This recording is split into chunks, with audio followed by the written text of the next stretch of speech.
In the vast ocean, where the gaze meets only an endless blue horizon, there are people embarking on one of the planet's most arduous hunts. They are not just fishermen, they are hunters, and their prey is one of the sea's greatest, most powerful, and most valuable creatures, the giant bluefin tuna. This is a journey of sweat, courage, and absolute precision. On the deck of the Sea King, Captain Hung squints at the sonar screen. 3 days have passed.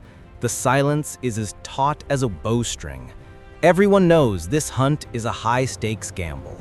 The cost of fuel, bait, and the labor of a dozen crewmen, all wagered on a single moment.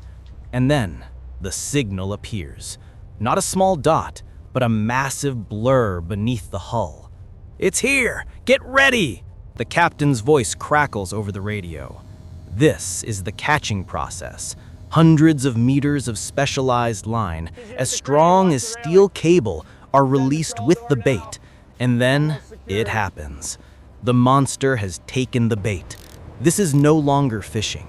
This is a battle. The ocean-grade rod bends as if it's about to break. The reel screams as the fish dives, moving with the speed of a torpedo. The ship roars, its engine running at full power just to hold its position. The struggle lasts for hours. The crew, drenched in sweat, take turns gripping the rod. They know that a single moment of negligence will mean the fish wins. This is a test of endurance. Who will tire first, the men or the fish? Finally, after more than 4 hours, the enormous shadow slowly surfaces beside the boat. It is exhausted, and so are the crew. But the victory is not yet complete. The giant fish is secured with gaffs. The ship's crane whirs, hoisting the prize, weighing hundreds of kilograms, onto the deck amid weary cheers. Immediately, the fish washing process begins. High-pressure seawater hoses are blasted onto its body. This isn't a typical cleaning. This is to instantly wash away blood, slime, and reduce its surface temperature. Any remaining blood will spoil the flesh, reducing the fish's value. Every action now must be fast and decisive.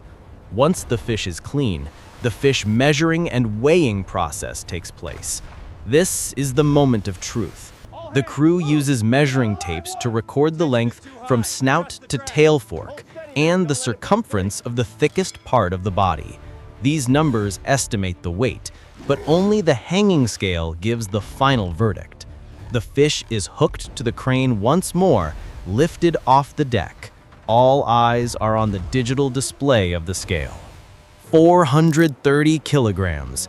Captain Hung records it in the logbook. A faint smile of relief.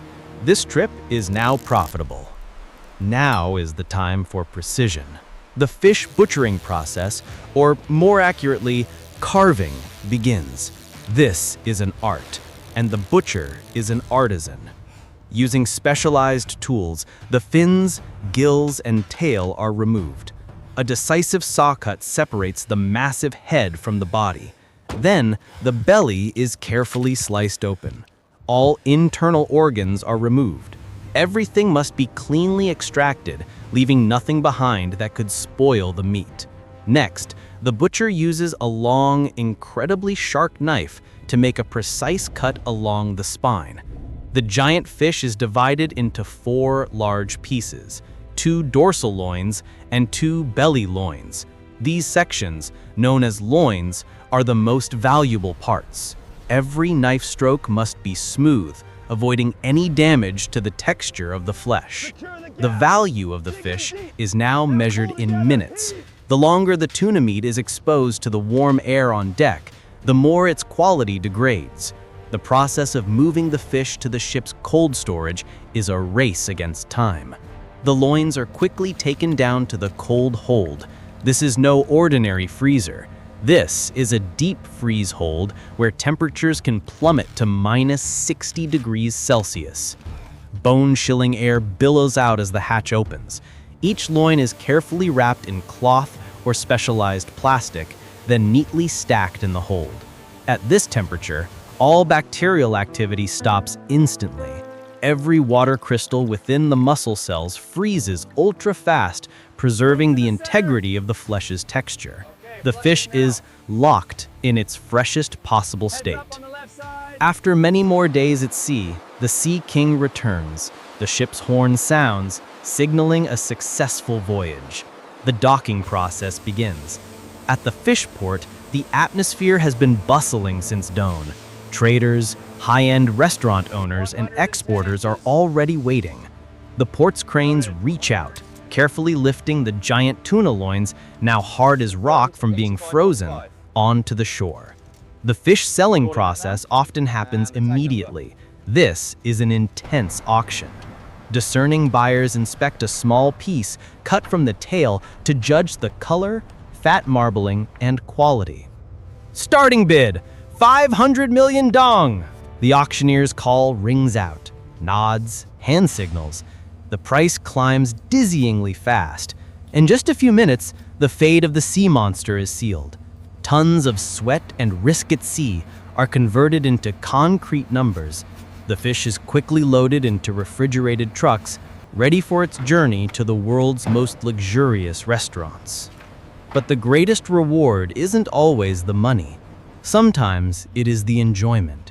For the crew, they keep the less commercially valuable, but still incredibly fresh parts for themselves. And at some high-end restaurant, a piece of Otoro, the fattiest belly from the very fish they just sold, is being prepared. The food preparation process for this premium meat celebrates simplicity. The chef, with a knife as sharp as a razor, slices a thin piece. Perfect sashimi placed on a chilled ceramic plate. Or a piece of toro is seared quickly over extremely high heat, just seconds on each side. Seared on the outside, still rare and warm on the inside. As the piece of fish melts in the mouth, it is the rich, sweet taste of the ocean, the purity of the deep sea. It is also the taste of sweat, of bravery, and of the arduous battle that lasted for days. From the fierce hunt to the exquisite table, it is a cycle of life, an absolute respect for the great gift the ocean provides.